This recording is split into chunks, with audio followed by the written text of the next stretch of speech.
कारण निजगढका एक होनहार युवा खेलाडी बाल खेलाडी जो मकवानपुरको सिस्नेरी स्थित वत्सला देवी माविमा प्रशिक्षार्थी खेलाडीको रूपमा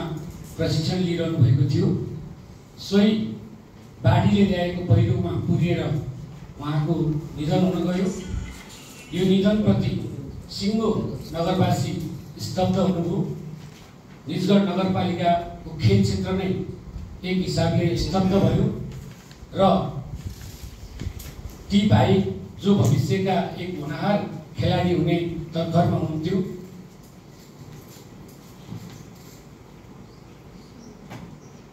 तयारीमा हुनुहुन्थ्यो। उहाँको निधनप्रति पुनः म समग्र निजगढ नगरवासीको तर्फबाट हार्दिक एवं भावपूर्ण श्रद्धाञ्जली व्यक्त गर्दछु र भाइको बुवा आमा परिवार एवं आफन्तजनप्रति र समग्र निजगढका खेलप्रेमी महानुभावहरूप्रति संवेदना पनि व्यक्त गर्न चाहन्छु र हामीले भाइको पार्थिव शरीरलाई अन्त्येष्टि गर्दै गर्दा अन्त्येष्टि गर्ने दिनमा नै आयोजित शोक सभामा म निजगढ नगरपालिकाको नगर प्रमुखको हैसियतले निजगढ नगरपालिकाले वर्षेनी भाइ विकल रेग्मीको स्मृतिमा विकल स्मृति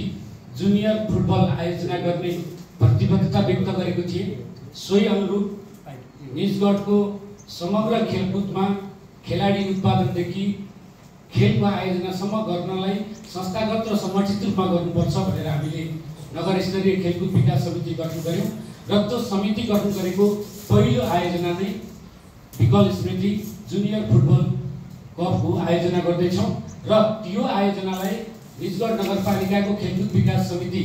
आयोजक रहेर एनएफसी क्लब जसले ती भाइलाई बच्चैदेखि खेल क्षेत्रमा डोर्याएर एउटा प्रशिक्षार्थी खेलाडीको तहसम्म पुर्याउनको लागि योगदान पुर्याएको एनएफसी क्लबलाई यो खेलको व्यवस्थापनको जिम्मेवारी दिएर हामीले यो खेलको आयोजना गर्दैछौँ र यो खेल हामीले धेरैवटा वडाबाट 16 वर्षभन्दा मुनिका खेलाडीहरूको टिम बनाएर 13 वटा टिम दर्ता गरेर खेलको आयोजना गर्ने निर्णय भए अनुरूप आज हामी पत्रकार सम्मेलन गर्दैछौँ। यो खेलमा 13 वटा टिम सहभागी हुनुहुनेछ। यो 13 वटा टिम सहभागी भइरहँदाखेरि जम्मा खेलका संख्या 12 हुनेछ। यो उद्घाटन सत्र 2082 1/22 गते 3 बजे शहीद हिरालाल रङ्गशालाको खेल मैदानमा आयोजना हुनेछ। फाइनल खेल 1/30 गते 2082 वैशाखको 30 गते यो खेलको फाइनल हुनेछ। यो खेलको पुरस्कार राशि प्रथम हुनेलाई रु 51,000, द्वितीय हुनेलाई रु 31,000, साथमा ट्रफी साथमा प्रमाणपत्र रहनेछ। यो खेल पहिलोचोटि आयोजना भएको हुनाले गर्दाखेरि पुरस्कार राशिमा आगामी दिनदेखि यसमा क्रमिक रूपले थप गर्दै गइनेछ र यो खेल प्रत्येक गेममा हामीले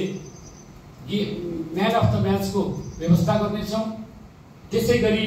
बेस्ट गोलकिपरको लागि हामीले बेस्ट गोलकिपरलाई पनि उचित पुरस्कृत गर्नेछौँ।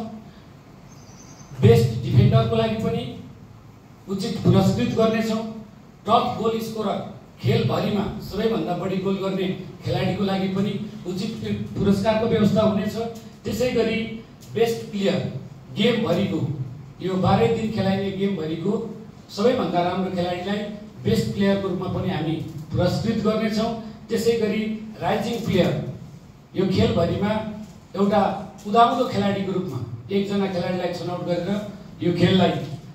त्यो प्लेयरलाई पनि हामी प्रोत्साहित गर्नेछौँ। त्यसै गरी यो खेलको कुल बजेट निजगढ नगरपालिकाले रु 5 लाख विनियोजन गरेको छ र यो खेललाई व्यवस्थित गर्नको लागि आवश्यकता अनुसार स्वयंसेवक परिचालन गरिनेछ। आवश्यकता अनुसार चाहिँ एउटा फुटबलको नियमअनुसारका रेफ्रीहरू यो खेललाई निष्पक्ष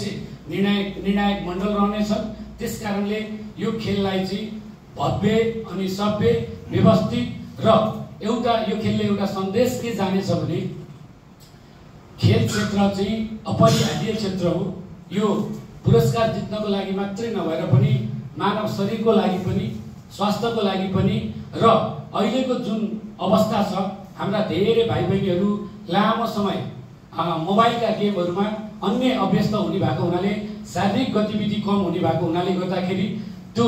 विद्यार्थीहरूमा भाइ बहिनीहरूमा जति एउटा कुरामा कन्सन्ट्रेट भएर पढाइमा या अन्य क्षेत्रमा लाग्नु पर्थ्यो त्यो अवस्था नदेखेको कारणले गर्दाखेरि निजगढ नगरपालिकाले प्रत्येक विद्यालयलाई पनि खेल क्षेत्रलाई प्रोत्साहन गर्ने गरी खेलकुद सामग्री वितरण गर्दै आएको र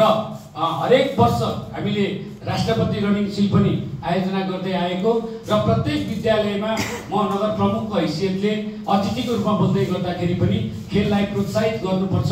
र यो अनलाइन गेम अफलाइन गेम भन्दा पनि शारीरिक गेमलाई चाहिँ प्रोत्साहित गरेर हरेक अभिभावकहरूले चाहिँ यो